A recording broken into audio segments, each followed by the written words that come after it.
On a sweltering summer morning in Rome, the air is thick, not just with heat, but with the dust of 1,000 hammers and chisels. The ground trembles not with an earthquake, but with the orchestrated roar of 20,000 men and women moving a mountain of stone. Standing at the edge of this vast, dusty pit, you see the beginnings of what will become the most iconic arena in human history. This is the Colosseum, the grand monument to Roman power, a testament to its engineering genius. We know its bloody legacy, its gladiatorial games, its brutal spectacles. But we rarely ask about the untold story of its creation. We don't see the sweat that mixed with the marble dust, the strained muscles, the fractured bones. We do want to hear the stories of the thousands whose lives were shaped by the immense task of building the arena of death. This is not a story of emperors and architects. This is the story of the builders. They were a mix of skilled craftsmen, exhausted laborers, and slaves. They worked side by side in a brutal hierarchy, united by the singular goal of finishing the world's largest amphitheater. From the quarry to the final polished stone, every block had a story, every crane a secret. But a single mistake on a project of this scale could have devastating consequences.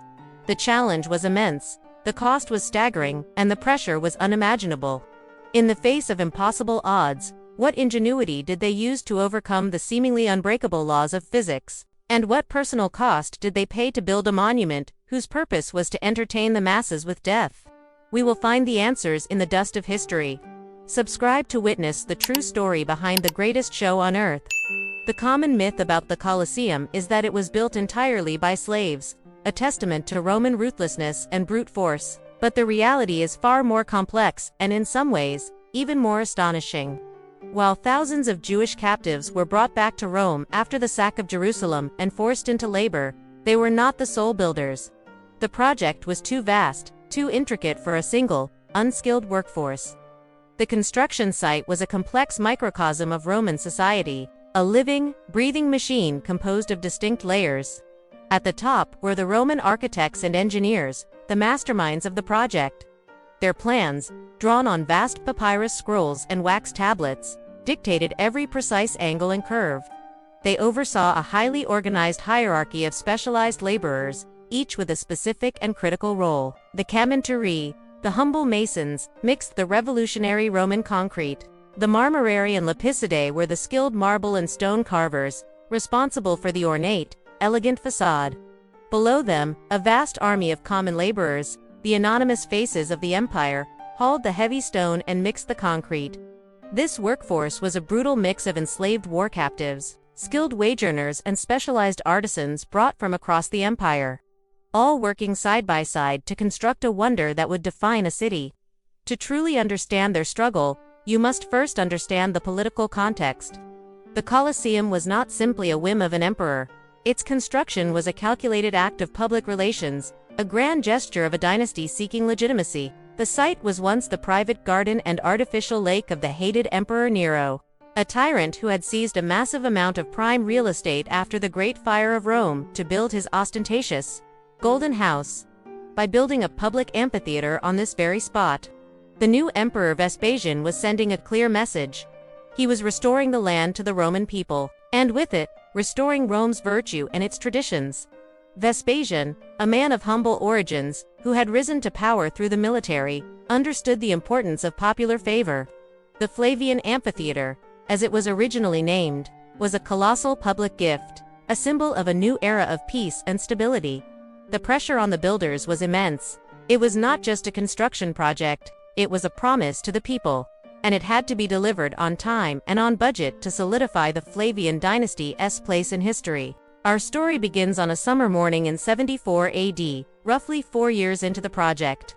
The sun is already beating down on the bustling construction site. At the foot of a massive wooden crane, a slave named Marcus strains with 2 others to heave a massive block of travertine stone onto the wooden platform. His muscles ache, his hands are raw, and his body is slick with sweat, but he cannot stop. His master, a foreman, holds a wax tablet, marking off the completed work. Nearby, a master stonemason named Lucius, a skilled artisan from Greece, works with a chisel, carefully carving a Corinthian capital. His work is precise and elegant, a world away from the brute force of Marcus. He earns a wage and can afford a better meal at the end of the day, But he too feels the relentless pressure of the foreman. The work is organized by teams, each responsible for a specific arc or level of the building. Blocks of stone are brought from quarries outside Rome by a constant parade of ox-drawn carts. They are then hoisted by enormous wooden cranes, known as polyspastos, powered by giant treadmills turned by human muscle. The air is thick with dust and the sounds of stone on stone, hammers, and the constant shouts of foremen. A Roman architect, using a groma to survey the site, meticulously checks a perfect right angle. Suddenly, a panicked shout, the ropes on a crane slip, and a massive block of stone begins to fall. Marcus and his fellow workers scramble, narrowly avoiding being crushed. The foreman rushes over, not to check on the men, but to assess the damage to the block. For some, the cost of a mistake was simply a bruised body. For others, it was their life. At midday, a brief rest for a simple meal of porridge and a ration of wine, Lucius eats with fellow artisans, discussing the challenges of the new arch. Marcus eats alone, thinking only of rest and the hope of an easier tomorrow. By the evening, as the shadows lengthen, the work stops. The builders, a mosaic of all levels of Roman society, disperse to their meager meals and simple homes, their bodies aching. But the outline of the arena growing steadily larger behind them. What personal price do you think they paid for this monument? Was it worth the sacrifice, or was the glory of Rome built on the bones of its unsung heroes? Share your thoughts below, because the most shocking details are yet to come. Our understanding of their lives is not based on guesswork. It is pieced together from a mosaic of evidence. We have the historical descriptions from writers like Cassius Dio, who marveled at the speed and scale of the project. We have the surviving tools, the chisels, plumb bobs, and hammers found in the soil around the Colosseum, that speak of the hands that wielded them. The Colosseum itself is a living document. Look closely at the archways and you can still see faint, carved markings, the symbols of the masons' guilds and the numbers of the legions that quarried the stone. These humble marks are the only names we have for the thousands of anonymous builders who created this marvel. The Roman engineers had no access to steel or electricity, yet their genius for organization, logistics, and material science was unprecedented. They used a combination of arches and vaults to create a structure so strong it has survived for 2 millennia. The mastery of Roman concrete, a mix so durable it becomes stronger over time, allowed them to build on a scale previously unimaginable. The immense project required thousands of tons of stone, carried from quarries over 20 miles away on a road network that was a feat of engineering in itself.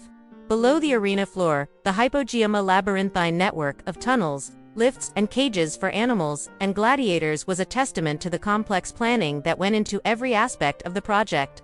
It was an epic monument to human ingenuity, but also to the relentless force of empire. The construction of the Colosseum is a testament to the immense will and organizational power of the Roman state. It was a project that could only have been completed through a rigid social hierarchy and a ruthless focus on the final product, regardless of the human cost. For the skilled artisans and free laborers, it was a source of pride, a chance to contribute to the greatest city on earth. For the enslaved, it was simply an extension of their servitude, a daily struggle for survival. The Roman obsession with order and efficiency, applied on this grand scale, created a building that stands as a symbol of their glory.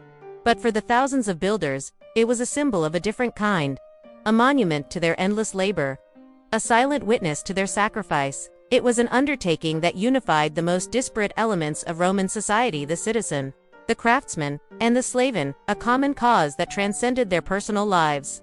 The irony, of course, is that the builders of the world's greatest enter-camping venue for gladiatorial combat would never know the thrill of the games themselves. Their victory was not in the cheers of the crowd, but in the silent and enduring strength of the stones they laid. The Colosseum stands today not just as a monument to Roman triumph, but as a memorial to the thousands of forgotten men and women who built it. Their names are lost to history, but their legacy is etched in every stone of this magnificent arena. The story of its construction is a powerful reminder that behind every great achievement of humanity, there is a foundation of unseen labor, dedication, and sacrifice. It forces us to ask, what is the true cost of greatness? What do you think? Do you see the Colosseum as a symbol of Roman power or a memorial to the sacrifices of its builders? Let us know in the comments. If you're fascinated by the hidden lives of ancient Roman people, subscribe and hit the notification bell. And click here to watch our next video. The secret daily life of a Roman empress. More than just togas and power.